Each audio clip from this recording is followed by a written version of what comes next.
C'est en fin de semaine, dans la nuit du 8 au 9 mai, que sera implanté le dossier santé numérique dans 2 régions du Québec.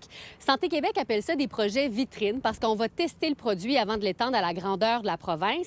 L'Estrie ne fait pas partie de ces projets, mais ça n'empêche pas des professionnels de la santé d'ici de s'inquiéter pour la suite des choses et surtout de s'inquiéter pour l'actuel système de dossiers cliniques informatisés qui s'appelle Ariane. Nous, à Sherbrooke particulièrement, on a une affection pour le DCI Ariane, le dossier clinique informatisé Ariane. Ça fait des décennies qu'on travaille avec. On peut être un peu chauvin là, parce que à Sherbrooke, c'est comme la seule place où on a un dossier informatisé aussi avancé, qui fonctionne bien, que tout est bien classé, que c'est facile de réviser les dossiers, qu'on écrit nos notes maintenant à l'ordi, on est lisible par nos collègues, on communique plus facilement. C'est sûr qu'on trouve qu'on a une solution gagnante, puis de remplacer ça par le DSN, est-ce qu'on va remplacer par meilleur? Je ne le sais pas. Santé Québec ne peut pas nous dire à quel moment le DSN, le dossier santé numérique, sera implanté ici en Estrie, mais ils n'ont pas non plus répondu à nos questions, à savoir si on avait envisagé d'implanter Ariane partout au Québec. En fait, on ne sait pas non plus pourquoi. Évidemment, Ariane, c'est une vieille plateforme qui a évolué au fil du temps, mais c'est une vieille affaire, mais qui fonctionne encore très bien. Donc, est-ce que ça a déjà été pensé à être exporté ailleurs? J'en ai aucune idée. Mais chose certaine, les gens qui sont venus, qui ont été formés, par exemple, à Sherbrooke, puis qui travaillent ailleurs, nous en parlent encore d'Ariane. Ils disent, on se rappelle quand on était à Sherbrooke, on travaillait avec Ariane, on trouvait ça donc extraordinaire. Est-ce qu'on a peur de perdre des acquis, que la nouvelle plateforme soit moins bonne, finalement? Bien oui, parce qu'il faut être honnête, tout changement est pas facile, là, surtout des gros changements informatiques. On entend plein de choses sur Epic. Il y a plein de pays qui l'ont essayé, puis ça n'a pas été des grands succès immédiats.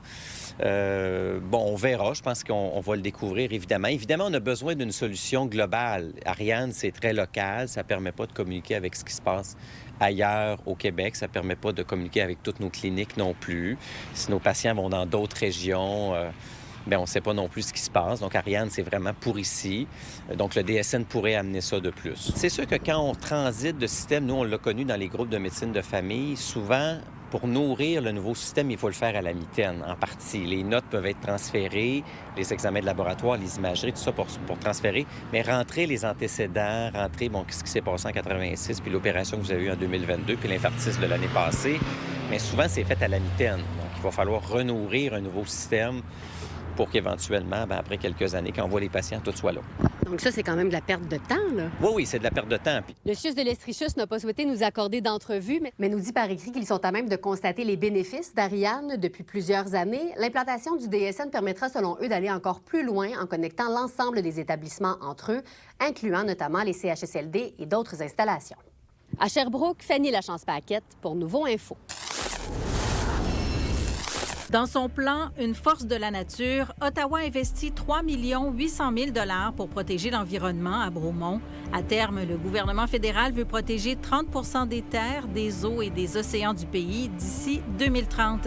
En Estrie, 5 nouveaux territoires naturels ont récemment été ajoutés au réseau de conservation pour la sauvegarde des milieux naturels tout en soutenant l'économie. Avec l'impact de Corridor appalachien, il y a de très grandes aires de conservation et c'est un magnifique exemple qui multiplie l'argent du gouvernement, les travaux, les initiatives citoyennes, les dons écologiques aussi. C'est tout du terrain, des terres à haute valeur écologique qu'on a sauvegardé. Puis ça a débuté, ça, en 2012, quand j'étais impliqué avec Protégeons Bromont.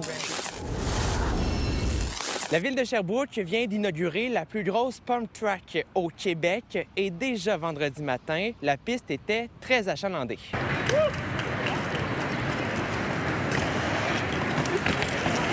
C'est vraiment génial d'avoir un nouveau plateau extérieur pour jouer, amener les jeunes, amener les plus vieux aussi. Là. Fait que c'est vraiment super. Je suis étonné parce que je m'attendais pas à ce que ça soit autant bien. Ça fait des années. Moi, j'ai fait partie de ceux qui ont fait la demande à la ville en 2015, la première fois qu'on en a parlé, avec Sentier VMC. Puis on est content de voir que finalement, ça a fait son bout de chemin. Très attendu. Tous les organismes de loisirs, de vélo, de trottinette, de BMX avaient vraiment hâte que ce projet-là se concrétise. Alors, on est très, très fiers à Sherbrooke d'avoir ça aujourd'hui. La piste peut être utilisée en vélo, en BMX, en planche à roulettes, en patin à roues alignées et en fauteuil roulant de sport. Ça s'accommode à tous les sports à roulettes, là. Donc oui, on l'a conçu avec les arbres aussi, la présence. Au final, je pense que si on a coupé un arbre, c'est pas mal la seule chose qui est arrivée, là. Mais dans le fond, on l'a vraiment conçu avec les éléments autour, le dénivelé du terrain aussi. Donc c'est ça, on l'a vraiment conçu par rapport à pour que ça intègre au parc, là, pour que... Comme on le voit en ce moment, là, dans le fond, il est quand même très bien intégré. Là. On a aussi installé des estrades, on a installé de l'éclairage, on a installé plein de plantations d'arbres pour en faire un lieu convivial, pour que les gens viennent ici profiter du lieu de rassemblement. Donc, c'est certain que ça va être quelque chose qui va être à regarder, l'achalandage, mais on pense que ça va être un coup de circuit. Le parcours peut accueillir jusqu'à 50 utilisateurs à la fois. Le casque est obligatoire. Comment vous trouvez le parcours jusqu'à présent? C'est vraiment le fun. Il y a beaucoup d'options.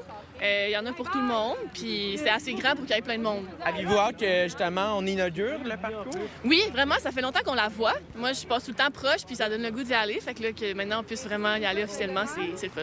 Oui, c'est un beau parcours, il est accessible. Il y a quand même du défi dedans, puis on sent le cœur battre, là, c'est bon. C'est pour tous les niveaux. Il y a une partie plus petite, plus grosse, puis expert. Fait que c'est vraiment bien. Vu que la piste est bien organisée, il n'y a pas de collision. Fait que c'est super. C'est qu'elle a été conçue autant pour les débutants que pour intermédiaires et avancés. Ça s'adresse à tout le monde. Tout à l'heure, on avait des enfants de 2-3 ans. C'est vraiment beau à voir sur la piste. Et effectivement, j'encourage tout le monde à y aller, peu importe l'âge. J'aurais pas pu espérer mieux. On dirait que ça sort encore plus beau que ce qu'on a fait sur les plans. Là. Les travaux de la Pump Track représentent un investissement de plus d'1 million de dollars. À Sherbrooke, Marc-Antoine Mailloux pour Nouveau Info. C'est important de prévenir l'érosion des berges. Montréal, c'est une île, hein? Il y aura de moins en moins de pieds carrés. Le prix des maisons augmente. L'érosion des berges, c'est un problème amplifié par le réchauffement climatique.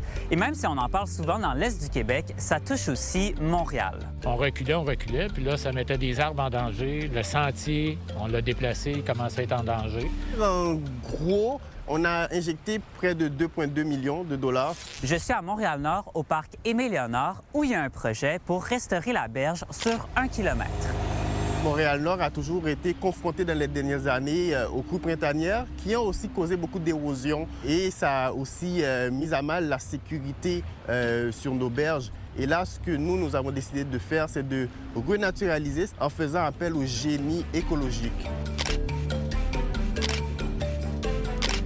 Le matériel qui est en dessous, c'est un matériel de remblai comme presque toutes les rives autour de Montréal. Fait que quand il y a de l'érosion, ça dégage des morceaux de trottoir, de béton, des anciens. On a tout nettoyé ça. Le sentier a ensuite été reculé pour vraiment laisser un espace naturel. Et tout a été arraché pour mettre des plantes indigènes et spécifiques aux berges du Québec. Et on a essayé une nouvelle technique, bien pas de nouvelle parce qu'elle a été testée dans l'Outaouais il y a très longtemps par Hydro-Québec, qui est une terre-pierre. Alors la pierre permet de freiner l'érosion, puis le sol va permettre la revégétalisation. Fait que dans 2-3 ans, vous ne verrez plus les pierres, mais ça va être stable, ça ne reculera plus. Donc, il fallait le sécuriser et c'est le travail que nous faisons avec les gens qui veulent venir passer du temps en famille, au bord de l'eau, mais aussi favoriser les gens qui veulent venir pêcher dans la rivière. Il y a beaucoup de gens sur la piste cyclable, il y a des gens qui courent, des enfants, des écoles qui viennent. Bon, je pense que c'est une bonne idée, moi. Ouais. Un petit peu valoriser Montréal-Nord, là. Ouais.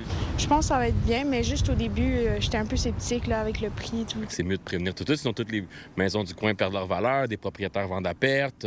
Souvent, les gens de la place, c'est rendu trop cher, on peut pas racheter. On a entendu dernièrement que c'était peut-être considéré comme une zone inondable dans ce coin-ci. Mais je pense qu'en 50 ans, il n'y a jamais eu d'inondation, même pas proche, là. Surtout qu'on est surélevé. Mais oui, si l'objectif ultime, c'est d'empêcher l'érosion des berges, je suis tout à fait pour ça, là. Ça fait longtemps que je suis dans ce milieu-là. Je trouve ça extraordinaire qu'un arrondissement ait accepté de déplacer un sentier, payer des frais pour renaturaliser. C'est vraiment exceptionnel, à mon avis. Puis ça aurait été facile de lever la main et de dire on est en urgence puis on empierre tout ça, là. C'est un des milieux les plus riches du point de vue biodiversité. Alors, il y a des contraintes de temps pour travailler. Des fois, c'est le poisson, la contrainte. Des fois, c'est la tortue, les oiseaux, chauves-souris. Il a tout fallu tenir compte de ça. Les travaux devraient être terminés d'ici l'été. La population aura accès au parc, mais il faudra attendre encore quelques années avant que la végétation ait atteint sa croissance adéquate. À Montréal-Nord, Axel Danstro-Macias pour Nouveau Info.